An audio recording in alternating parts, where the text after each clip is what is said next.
మా ఏపీసీపీఏ మా వంతుగా మా టీం ఆర్థికంగా సహాయపడమే కాకుండా దైవజనులు రాజుగారు మన విశాఖపట్నం కచేరీ వెళ్ళి వస్తూ ఉన్నప్పుడు ట్రైన్ లో పడుకున్నప్పుడు ఫోను పర్సు రెండు కొట్టేయడం జరిగింది. అప్పటి నుంచి ఫోన్ లేదు. మా ఏపీసీపీఏ టీం ఆలోచించి తమ్ముడికి ఒక చక్కని ఫోన్ ప్రజెంటేషన్ చేస్తూ ఉన్నాము.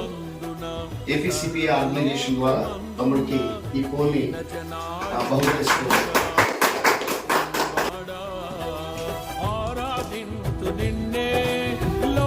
రక్షకుడా ఆనందింతు నీలో జీవితాంతము, నీ కృప ఎంత ఉన్నతమో వర్ణించలేను స్వామి.